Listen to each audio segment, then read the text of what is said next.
climbing up 200 meters under a South Indian sun, you will be dead. Your bottles will be empty before you know it. And if people have to start walking like more than 3-4 hours without water, then mentally it becomes very tough for most people. Yeah.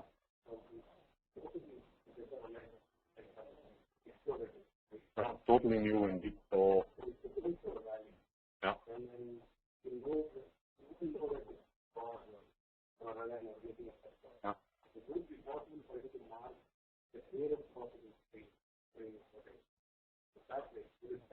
Yeah. So that's what I typically will do.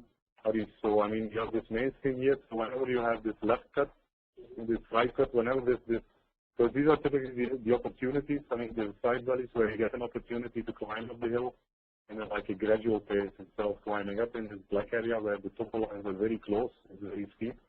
You can climb up through the side valleys. So you'll see that once in a while there will be a side valley. Here again there's a side valley.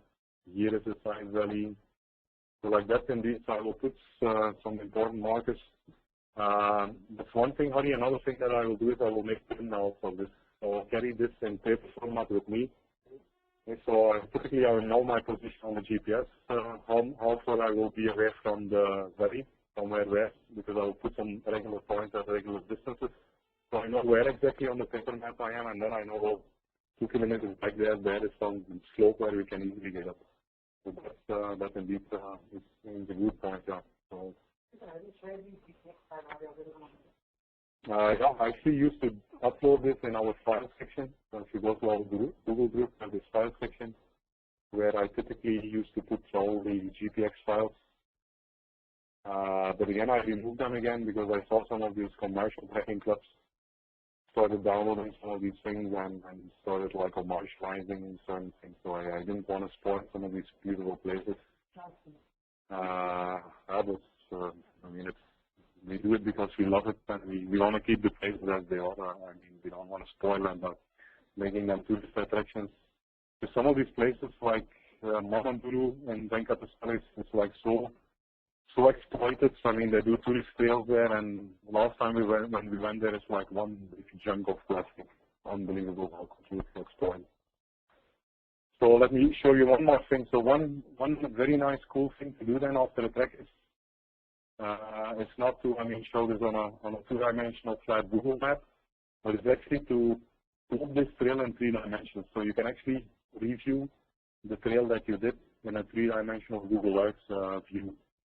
And so then actually you will convert it to a Google Earth format, which is the KML or the KMZ. KMZ is a compressed form of KML.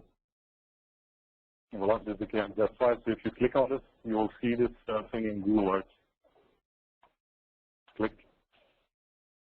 Now in Google Earth should now be zooming to this location.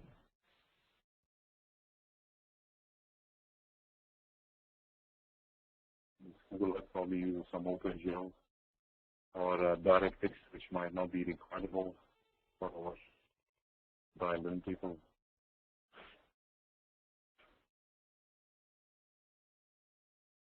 So let's zoom out a little bit from Palawakan to Venkateswara.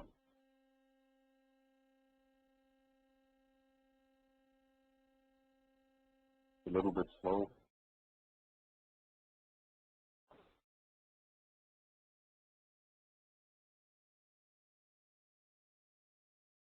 Okay. No complaints yet from our dial-in guys. What I can probably do is, possibly I can close it, because if you click on it, normally it goes automatically to the trail that you're importing. So let me just quickly restart.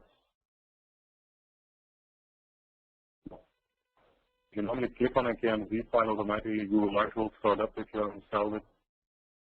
And it will immediately zoom into that place. So let's take a quick look at that, and then maybe you guys can take some food.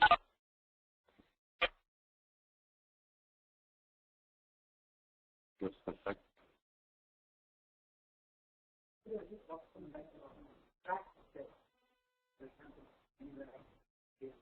Yeah. Yeah. Oh, that's the case. How do you want? Oh, I mean, I can send this to you, email to you. You can download the GPS file in your GPS. And then basically you can drive to the start of the trail. And then basically you'll always see your current position and you can just follow that line. It's very simple actually. Many small kids should be able to, follow that line basically. So and if you see that say your triangle, your current position starts deviating from the trail to the right, then you just come to the left. As simple as that actually. Yeah. Okay. You're trying to follow the based on the going. Yeah. But you have deviated as you're saying because you get signals and so on. Because it's just an approximation. So you come back. Yeah. Once you mark the thing, you take it and the download and you can polish it up. Oh, I mean, once you come back from the field, you have the accurate trail, and that's 100% perfect. But then you know where you deviated, you have to correct yourself and then find it. Yeah. And you can also again go back. Adjust it, yeah. You can put it on top of each other. And, yeah. Correct, yeah, that's possible. Now, I mean, typically you come back with the trail, so you have the exact trail. Yeah. Now, the same thing, has it cleared it not yet, but you could do that actually, Hari. Yeah. The same thing. Yeah. Correct. Yeah. Well, so here you can see our 4-day, 7 p.m. trips, dead or alive. So again, I mean, Google Maps by default will only show you a flat view, 90 degrees. But if you start playing around with these things, you'll see some amazing things happening. So now I'm going to reduce the angle at which I'm looking. So I'm not looking from 90 degrees anymore, but I'm looking basically from an angle to the surface of the Earth. Now there you can see the horizon. So let me go a little bit back. Now let's zoom in a little bit, and you'll see some kind of amazing 3D, beautiful 3D landscape coming up, which is really amazing.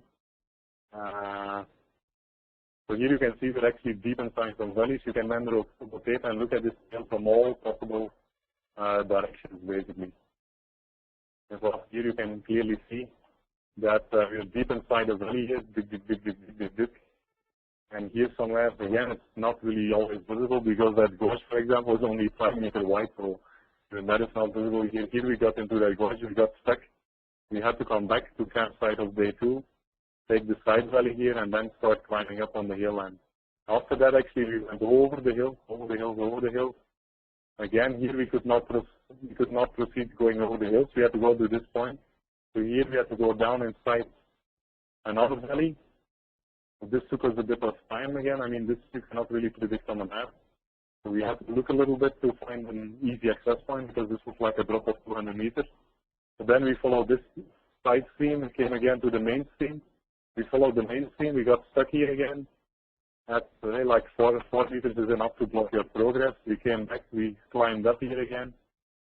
And then we started walking over the hills. We followed some jeep trail. So here you can actually see, right, the valley goes all the way here. So here somewhere is the origin of the stream. Here the water starts collecting and collecting. More and more water is collected from left and right, and the valley becomes bigger and bigger and bigger. Here again you see some kind of very vertical drop, I mean a very steep drop that would not allow you to proceed inside the valley. So then actually we checked, there is the end of the Venkateswara Hills. We started climbing down. Again we entered some stream here, which is roughly visible. The resolution is not too good of this place. From the side stream, we joined into the main stream. We went down through the main stream, and then basically we found the jeep trail here. We followed this jeep trail through some dense jungle bushes. Then we came into the open plains, and then as you can see, we came into the paddy field.